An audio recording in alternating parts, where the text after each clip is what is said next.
Assalamualaikum warahmatullahi wabarakatuh. Apa kabar Anda hari ini sahabat Macaka Channel? Semoga hari ini kita selalu diberi kesehatan oleh Allah Subhanahu wa Ta'ala. Hari ini kita akan membahas terkait beginilah cara hewan dan tumbuhan bertasbih kepada Allah. Ada banyak riwayat hadits dan ayat-ayat Al-Quran yang menerangkan bahwa seluruh makhluk ciptaan Allah Subhanahu wa Ta'ala bertasbih memuji Sang Maha Pencipta. Sehingga bukan hanya manusia, namun tumbuhan, hewan dan makhluk lainnya juga bertasbih kepada Allah Subhanahu wa Ta'ala. Bertasbih berarti mensucikan zat Allah yang Maha Agung dari segala bentuk kekurangan dan persekutuan. Bila manusia bertasbih dengan mengucapkan kalimat tasbih, maka berbeda halnya dengan tumbuhan dan hewan. Pasalnya mereka bertasbih dengan cara yang tidak dimengerti oleh manusia, namun sebuah penelitian berhasil mengungkapkan hal ini. Lantas, seperti apa cara tumbuhan dan hewan bertasbih kepada Allah Subhanahu wa Ta'ala? Berikut ringkasan selengkapnya. Dalam surah Al-Isra ayat 44 telah disebutkan bahwa Allah Subhanahu wa Ta'ala berfirman, "Langit yang 7, bumi dan semua yang ada di dalamnya bertasbih kepada Allah. Dan tidak ada sesuatu pun melainkan bertasbih dengan memujinya, akan tetapi kamu sekalian tidak mengerti tasbih mereka. Sungguh, Dia Maha Penyantun lagi Maha Pengampun." Di mana dalam surat ini dijelaskan bahwa segala sesuatu yang ada di langit dan yang ada di bumi bertasbih kepada Allah Subhanahu wa Ta'ala. Akan tetapi umat manusia tidak mengerti cara tasbih mereka. Namun sebuah penelitian ilmiah berhasil mengungkapkan hal ini. Seperti yang diberitakan oleh majalah sains terkenal yaitu Journal of Plant Molecular Biologist yang menyebutkan bahwa sekelompok ilmuwan yang melakukan penelitian mendapatkan suara halus yang keluar dari sebagian tumbuhan yang tidak bisa didengar oleh telinga biasa. Suara ini juga berhasil disimpan dan direkam dengan alat perekam tercanggih yang pernah ada. Selama hampir 3 tahun para ilmuwan ini meneliti fenomena yang sangat mencengangkan ini. Mereka berhasil menganalisis denyutan atau detak suara tersebut hingga menjadi isyarat-isyarat yang bersifat cahaya elektrik menggunakan sebuah alat bernama osiloskope. Mereka menyaksikan denyutan cahaya elektrik itu berulang lebih dari 1000 kali dalam 1 detik.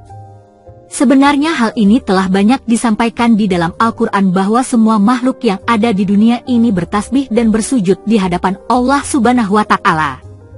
Bahkan dalam bukunya, Bahkan Jagat Raya pun bertasbih, Dr. Ahmad Syawi Ibrahim juga mengungkapkan banyak rahasia tumbuh-tumbuhan yang sesungguhnya hidup dan bertasbih kepada Allah Subhanahu wa Ta'ala. Kemudian dalam surah Al-Anbiya ayat 79, Allah Subhanahu wa Ta'ala juga berfirman bahwa, "Dan sudah kami tundukkan gunung-gunung dan burung-burung, semua bertasbih bersama Daud." Di samping itu, gunung dan burung juga bertasbih dengan cara melaksanakan tanggung jawab mereka agar proses alam berjalan dengan lancar, tersusun dan teratur.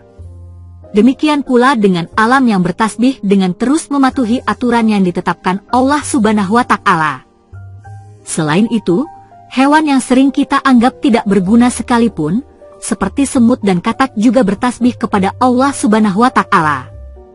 Sebagaimana Rasulullah Shallallahu Alaihi Wasallam bersabda, "Suara katak itu tasbih, memuji Allah." Hadis riwayat An-Nasai.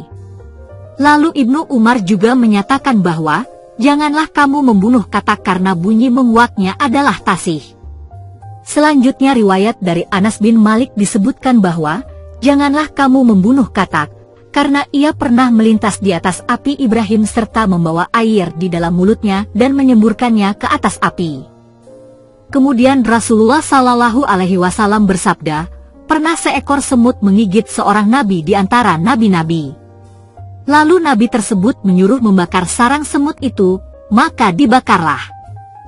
Kemudian Allah Subhanahu wa Ta'ala berfirman kepadanya, 'Apakah karena seekor semut yang menggigitmu, lalu engkau musnahkan satu umat, semut, dari umat yang selalu membaca tasbih?'"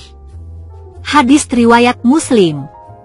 Dalam riwayat lainnya juga disebutkan bahwa, "Kalian menganggap tanda-tanda kebesaran Allah sebagai azab, siksa, sedangkan kami, sahabat, pada masa Rasulullah Shallallahu Alaihi Wasallam, menganggapnya sebagai berkah. Sungguh, dahulu kami memakan makanan bersama Nabi Shallallahu Alaihi Wasallam, dan kami mendengar makanan tersebut bertasbih ketika kami makan. Hadis riwayat Tirmidzi. Sehingga dari ringkasan ini bisa kita pahami bahwa semua makhluk ciptaan Allah Subhanahu wa Ta'ala bertasbih kepadanya dengan berbagai macam cara.